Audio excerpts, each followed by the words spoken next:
ขำ ไข่ตำมะละกอโอ้ข้างๆบ้านบิ๊กข้างบ้านเขาทำกับข้าวมีเสียงมันใกล้ๆกันนี่เด้แปะๆกันนี่ป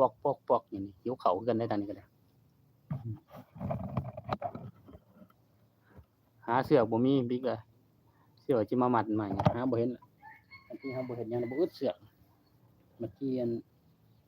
หาใส่เวียกแล้วบ่เห็นแล้วเสือกหายหมดแล้ว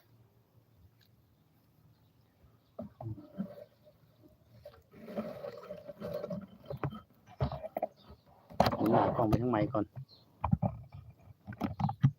มุมเก่าอะไรก็บ่เป็นตาเบิ่งเนาะบิ๊กเนาะขอบคุณนะนะมีผู้ใดแหน่นี่6ล้านเลิฟมัน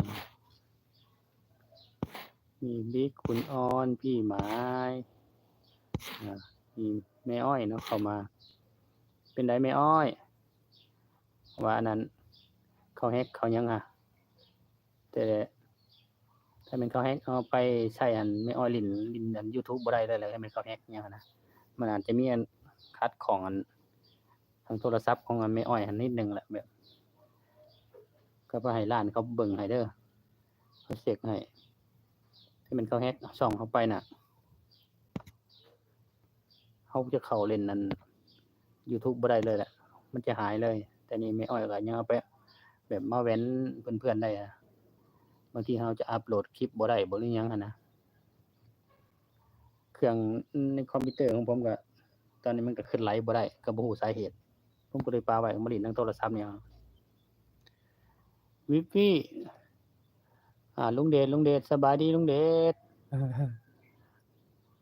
ทางพุ่นดำไห้ดำนาแล้วทางนี้หาก็ตกกาก็มีเด้ลุงเดชเด้แต่บางบ่อนก็ดำนานี่ก็มีเห็น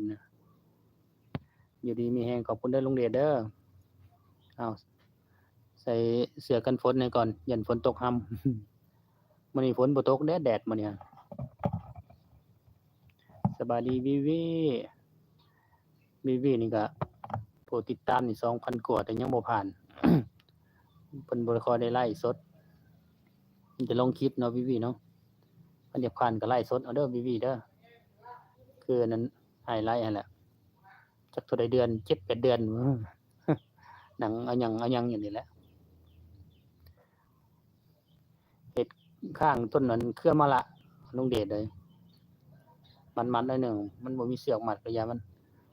ตัดไม้มากาดไว้พอนั่นซื่อๆบัดนี้จะหาเสือกมามัดอีกข้างบ้านน่ะเนี่ยมีแต่ต้นไม้ปลูกเป็นหกเย็นอยู่แต่ว่ายุงเลยยุงลุงเดชเอ้ย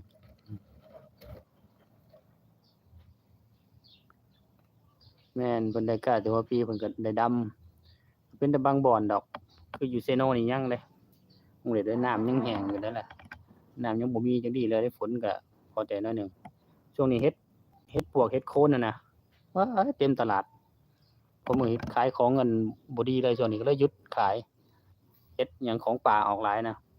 เขากินของป่าของหยังนั้นเขาบ่ซื้อเครื่อง ลุงเดชก็บิ๊กสวัสดีบิ๊กคุณบิ๊กจากทักทายจากบิ๊ก Channel นะโอ้บิ๊กนอนนา Channel นึกว่าลืมนอนนาซะ